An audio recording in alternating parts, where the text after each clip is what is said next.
Both of the girls complained that they were bitten and pinched on their arms, necks, and back. Mr. Sam Paris, he tried everything he could to help the girls. He prayed and he tried natural home remedies, but nothing seemed to be helping them. They were screaming in pain, contorting their bodies in strange ways. It must have been wild. The home remedies and the praying isn't working. So instead they decide, okay, we need to call in a doctor and a minister. So they call in the town physician and they call in a minister by the name of John Hale. And both of them are going to help give some kind of diagnosis as to what's going on with these girls. Both the minister and the physician came to the conclusion that Abigail and Betty were suffering from bewitchment. Oh yes. So this diagnosis not only just shocks the community, it also led to one of the largest witch hunts in history. After Betty and Abigail had their diagnosis, which was bewitchment, people start talking. I feel like this is a very common theme in every story. People start talking. Everyone was like, what's going on? What's the news? Tell me. And they're like, have you heard about what's going on? Bewitchment. Okay, I'm trying to add some jewels to my eyes, and I really can't talk and do this, so I'll be right back. Okay, cute. So people are talking, rumors are spreading, but most of all, the people of Salem, they began to see other young girls in the area acting the exact same way. Nobody had answers as to what was going on or why these other girls are acting the same way. Now, it was happening so much that even when church was in service, girls in the pews would just be randomly screaming, yelling. I mean, no one could go through their church services without being interrupted by outbursts, just screaming in pain or contorting themselves. Now, Betty and Abigail, they had come from well-known families in Salem. The blame for their bewitchment diagnosis did not rest solely on them. Rather, the Salem community was quick to point the fingers at anyone else to save their own. The first person accused and arrested for allegedly afflicting the Sam Paris's daughter and niece was none other than the Paris family's slave, Tituba. She most likely became a target because of her ethnic differences from all the white villagers, to be real here. So the members of the church, they just jumped on that shit. Thank you for the follow, Cade. Yeah, it's Tituba for sure. I saw her doing some magic one time. I saw her, and people were like, what? So people in the community were just looking for someone to blame. Rumors and just straight lies and were coming out of people's mouths. Poor Tituba. Tituba, no! Now, according to her accusers, Tituba would attract girls like Betty and Abigail with stories of enchantment from her book of witchcraft. Tituba pleaded with the people who were making these wild accusations, but because she was a slave, nobody believed her or cared to even listen. The injustice Tituba faced in what would serve as the beginning of the Salem witch trials was just the tip of the iceberg. Shortly after Betty and Abigail had been diagnosed with bewitchment, a 12-year-old girl named Anne and a 17-year-old girl named Elizabeth, they were also experiencing the same symptoms as Abigail and Betty. Both of them were also diagnosed with bewitchment that very same year. When asked who had caused their state of bewitchment, Anne cast the blame towards two women named Sarah Good and Sarah Osborne. She had something against Sarah's, I don't know. Now, Sarah Good, she was of lower economic status, and she was in poverty due to the debt from her first husband. The people who accused Sarah often cited jealousy and envy as explanations of why she was a witch. Sarah depended on her neighbors, which led others to believe that the other women who were dependent on their neighbors were probably also practicing witchcraft. So Sarah's second husband, his name was William, he also went along with it, was like, yeah, my wife is definitely a witch. What a douche. She was mainly being accused by her neighbors because she often challenged Puritan values and was accused of possessing two women. I mean, people were just making wild claims here, and there was no proof. It was just like it was like, what? How? Breathe. Even her damn husband, what a loser. I'd be like, really, babe? Really? You think I'm a witch? Is that how you really feel, babe?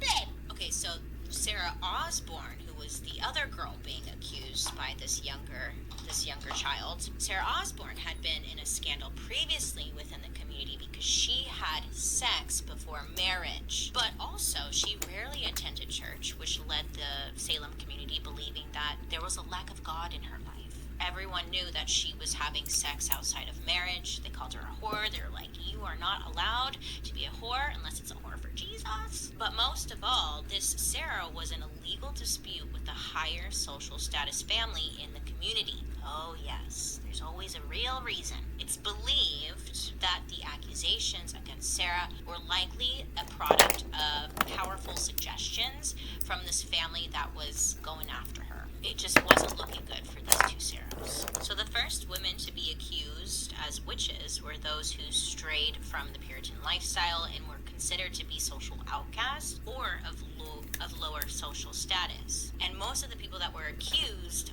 were women.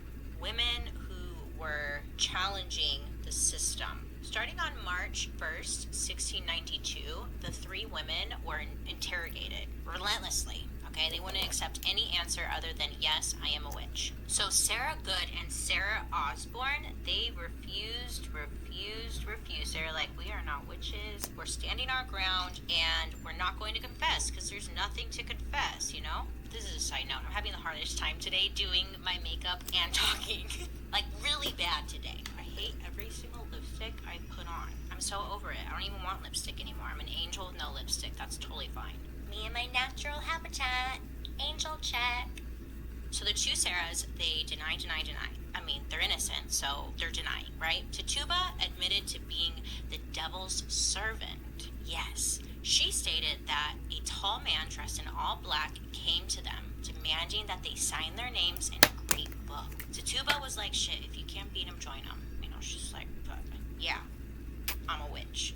You know, like, hey, maybe this will get me out of it. When Sarah Good was allowed the chance to defend herself in front of the 12 jurors in the Salem Village Meeting House, she argued her innocence, proclaiming Tituba and Sarah Osborne as the real witches. In the end, however, Sarah Good was convicted of witchcraft and sentenced to death, and on July 29th, 1692, Sarah Good was hanged along with 4 other women convicted of witchcraft.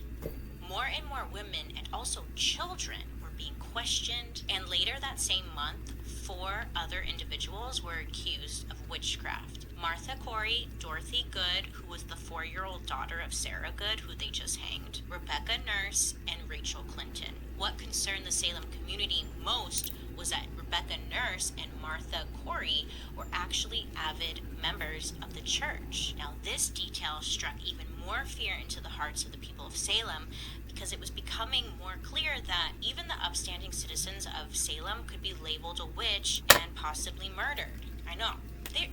This whole story is just infuriating, honestly. I just want to go back in time and be like, look, hi everyone, I'm an angel, okay? When Martha Corey had been accused, her husband, Giles, was shocked. He insisted that his 80-year-old wife could not have been a witch in any regard. She was older, frail, and a woman of God in every sense of the word. So Martha's husband was like, no, there's no way she's a witch. She's a godly woman. Now, because he is standing up for Martha, the people of Salem were like, why is he standing up for her so hard? That's a little weird. Why is he so ride or die for his wife?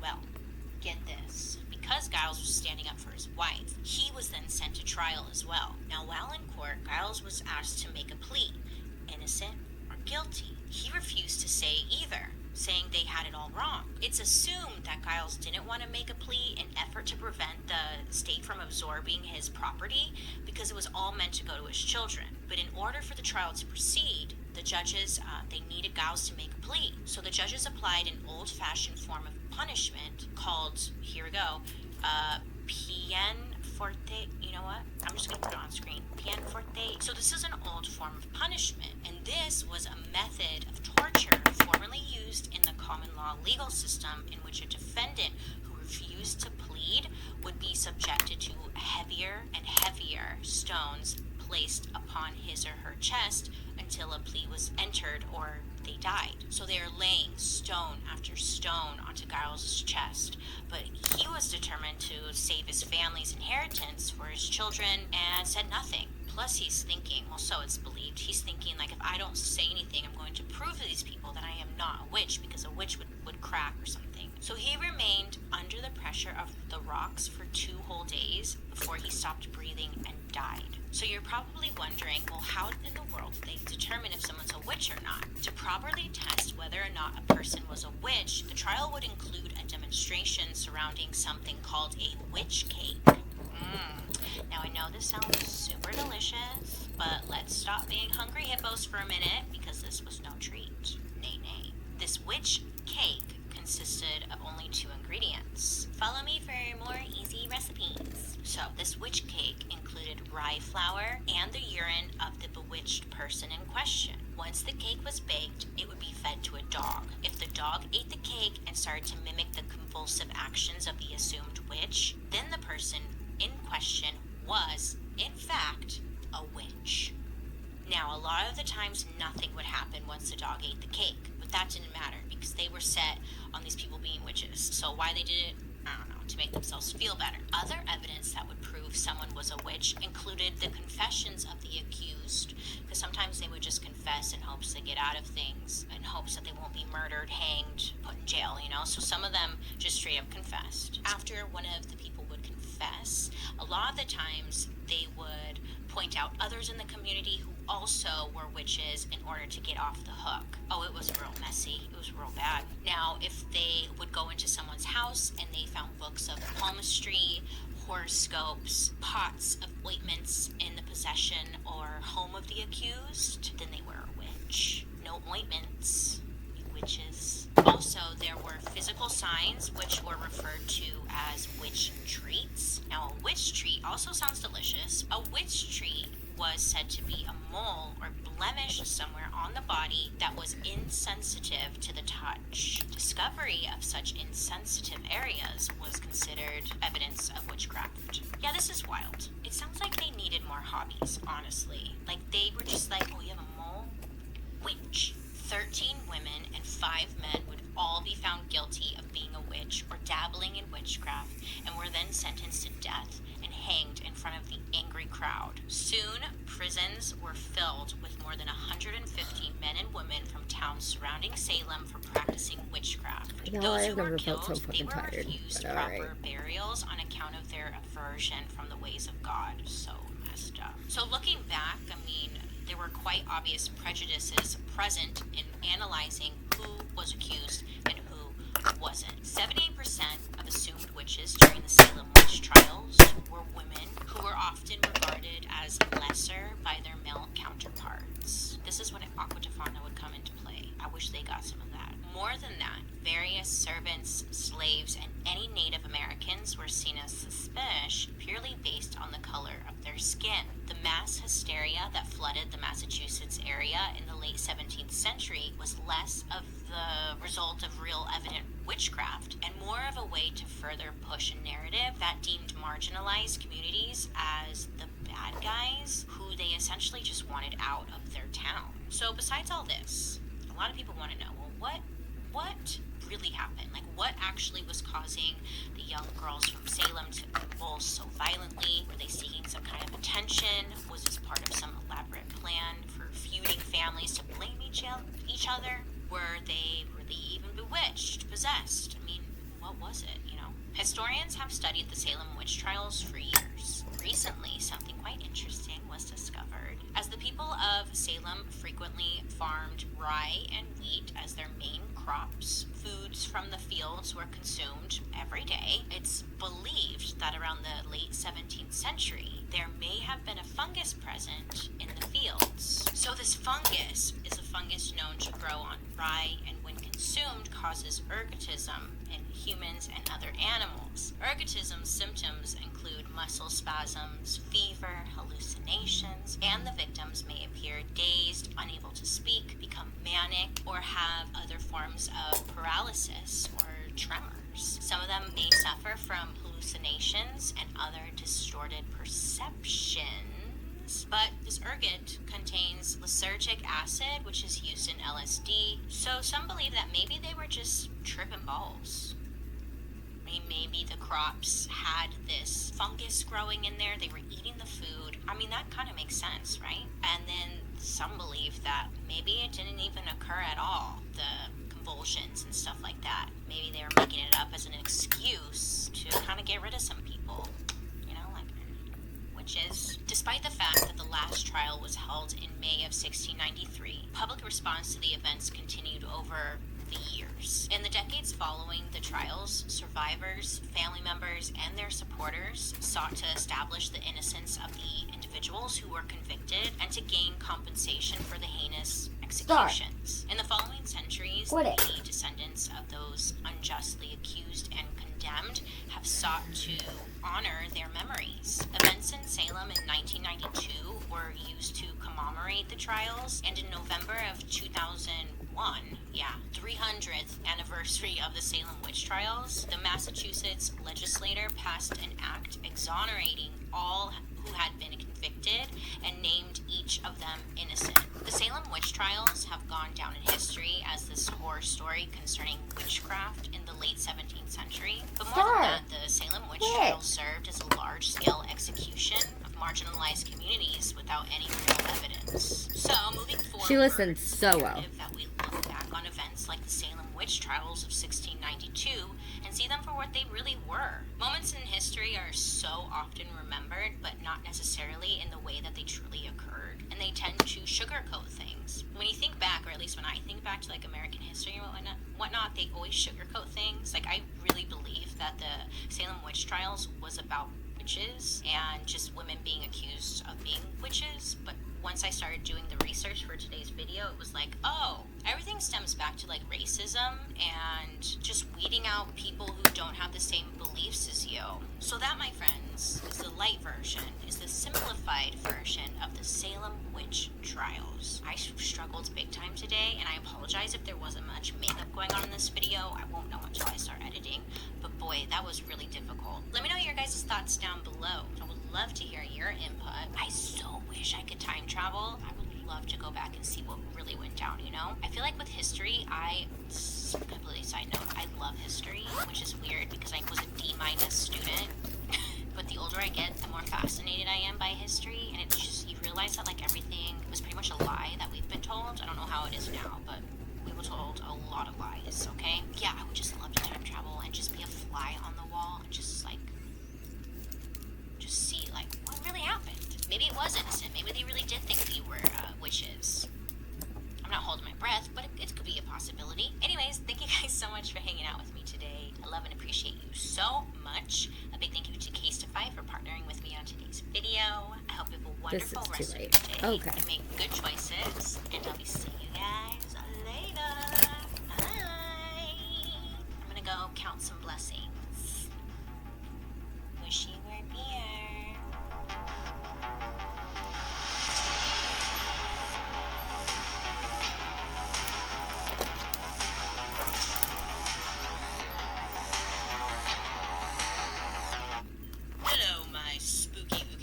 How are you today? Your lips are moving, but I don't hear what you're saying. Hi friends, how are you today? Do you like my Halloween background? I love it. Thank you so much. I don't ever want to change it. I think it's just great. Okay, cool. I hope you're having a wonderful day so far. I mean, as good as it can get right now. It's kind of lots going on in the world, you know? Hello, Brownie. My name is Bailey Sarian, and today is Monday, which means it's murder, mystery, and makeup Monday. Halloween edition.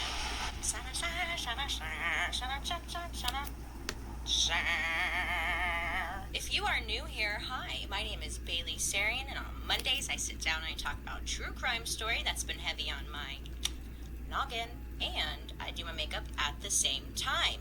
But this time we're going to be talking about believe in God. Halloween stories while I get ready for a Halloween party that I was not invited to.